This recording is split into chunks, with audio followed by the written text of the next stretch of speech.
Assalamualaikum warahmatullahi wabarakatuh. Halo semuanya, pada video kali ini akan dibahas mengenai gaya antar molekul beserta sifat fisisnya. Yuk disimak bersama-sama. Ketika masuk toilet, terkadang kita menemukan kapur barus yang berfungsi untuk menyerap gas berbau dari dalam kamar mandi atau toilet. Selain itu juga pasti terdapat air, bukan? Kapur barus, air, gas berbau memiliki gaya antar partikel yang berbeda-beda. Kira-kira seperti apa ya? Di topik sebelumnya, kita telah membahas materi ikatan kimia yang meliputi ikatan ion, ikatan kovalen, dan ikatan logam.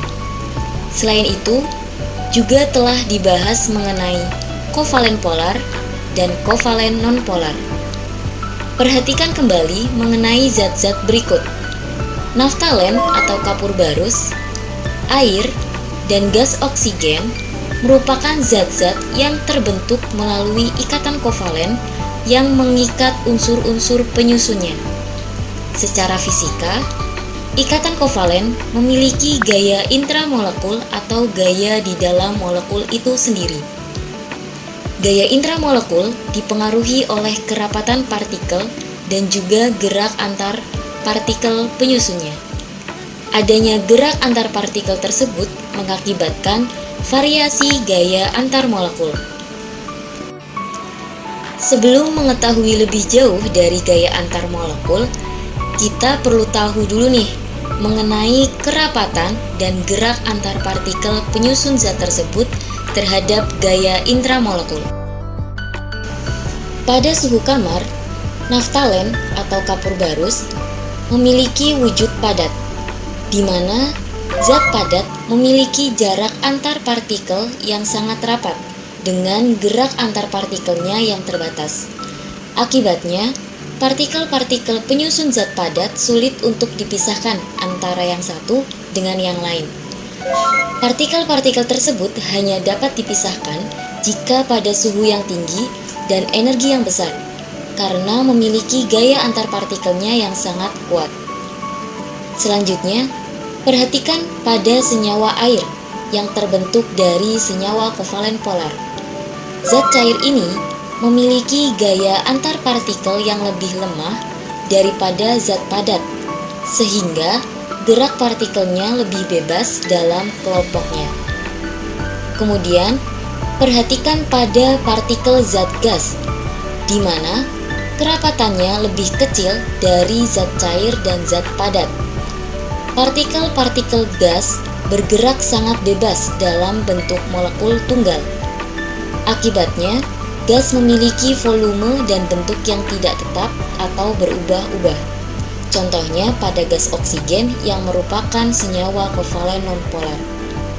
Nah, dari ketiga zat tersebut dapat disimpulkan bahwa gaya intramolekul gas lebih kecil dibandingkan kapur barus dan air. Kekuatan gaya intramolekul yang dimiliki suatu zat nantinya akan mempengaruhi kekuatan gaya antar molekul pada molekul sejenis ataupun berbeda. Kira-kira seperti apa ya gaya antar molekulnya? Gaya antar molekul adalah gaya tarik-menarik yang terjadi di antara molekul-molekul yang saling berdekatan. Perlu diketahui bahwa gaya antar molekul tidak sama dengan ikatan kimia, seperti ikatan kovalen dan ikatan ion. Maka dari itu, gaya tarik-menarik yang dihasilkan oleh gaya ini terbilang lemah dibandingkan ikatan kimia. Meskipun demikian, konsep gaya antar molekul cukup sering digunakan dalam kehidupan sehari-hari. Gaya antar molekul juga dapat menentukan sifat fisik molekul seperti titik didih, titik leleh, kerapatan, serta entalpi peleburan dan penguapan.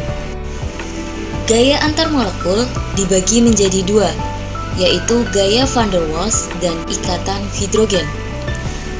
Gaya van der Waals dibagi lagi menjadi gaya dipol dan gaya London. Adapun gaya dipol terdiri dari dipol permanen atau dipol-dipol, dipol terimbas, dan ion dipol.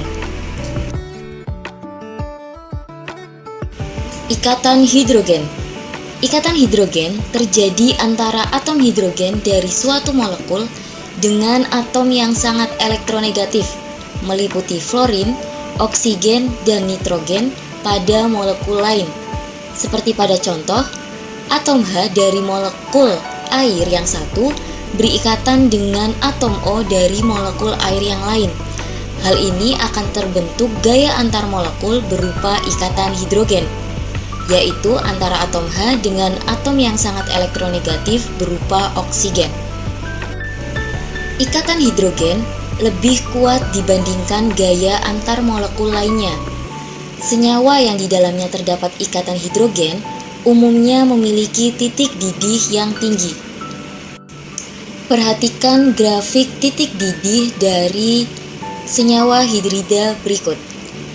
Titik didih dari H2O, HF, dan NH3 lebih tinggi dibandingkan dengan senyawa hidrida satu golongannya. Seperti pada contoh, HF, HCl, HBr, dan HI berada pada golongan yang sama. Namun, HF memiliki titik didih yang paling tinggi. Hal ini karena HF terdapat ikatan hidrogen antara atom H dengan atom yang elektronegatif, yaitu fluorin.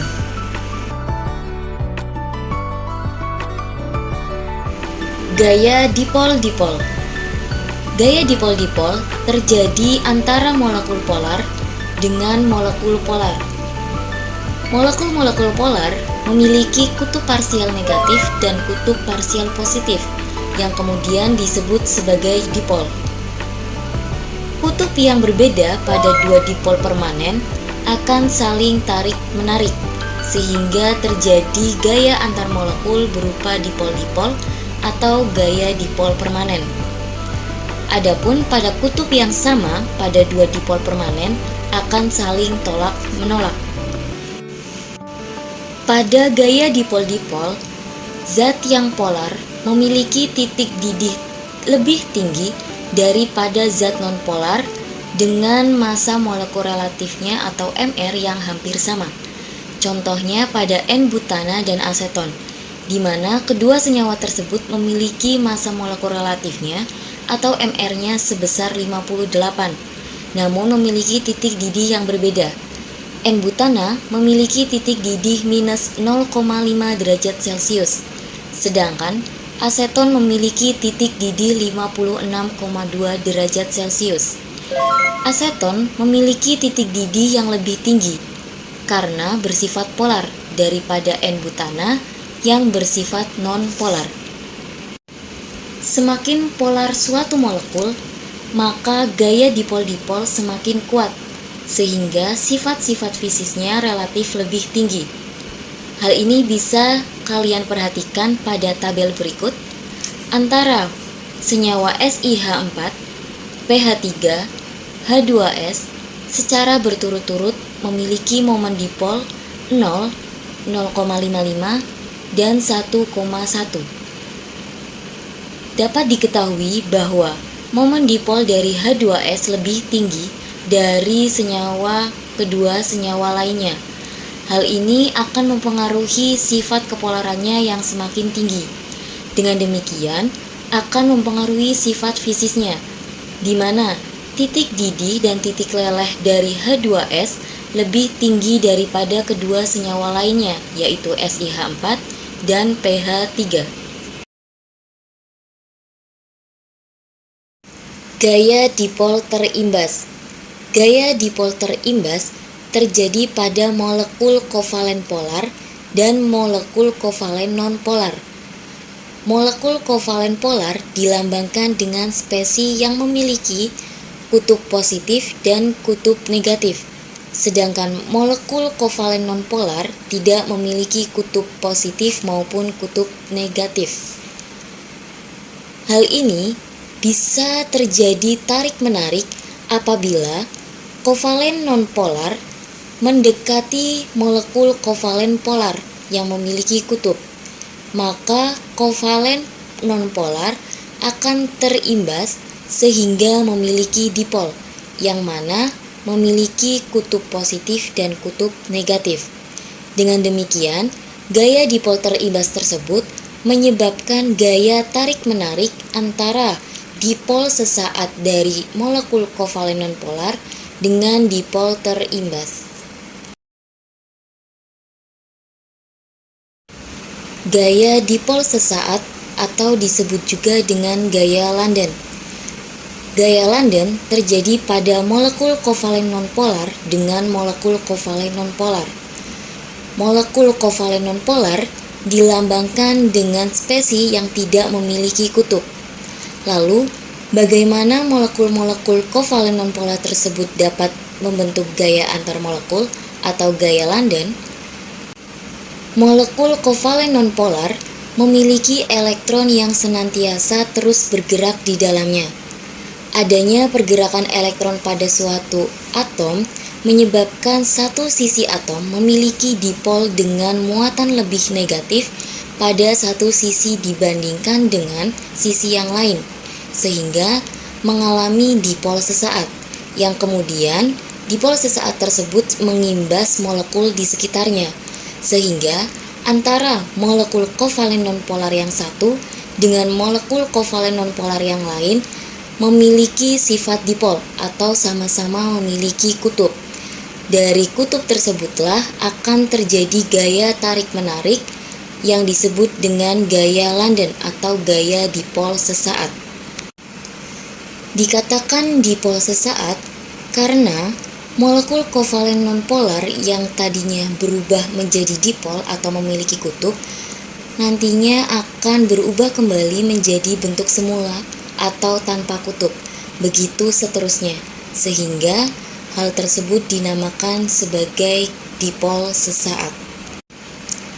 Kemampuan suatu molekul untuk membentuk dipol sesaat dan mengimbas molekul di sekitarnya disebut dengan polarisabilitas, yang mana dipengaruhi oleh massa molekul relatif.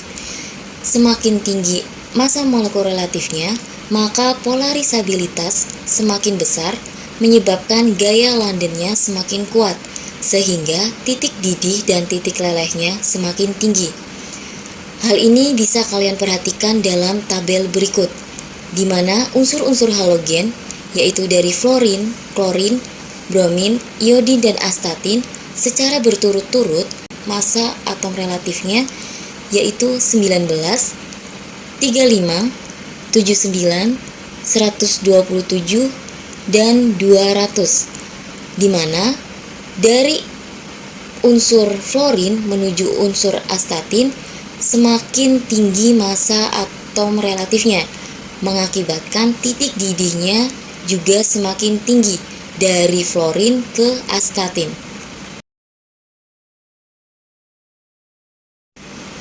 Gaya ion dipol. Gaya ion dipol terjadi gaya tarik-menarik antara ion meliputi kation atau anion dengan molekul polar. Kation yang bermuatan positif akan mengalami gaya tarik-menarik dengan ujung parsial negatif dari molekul polar.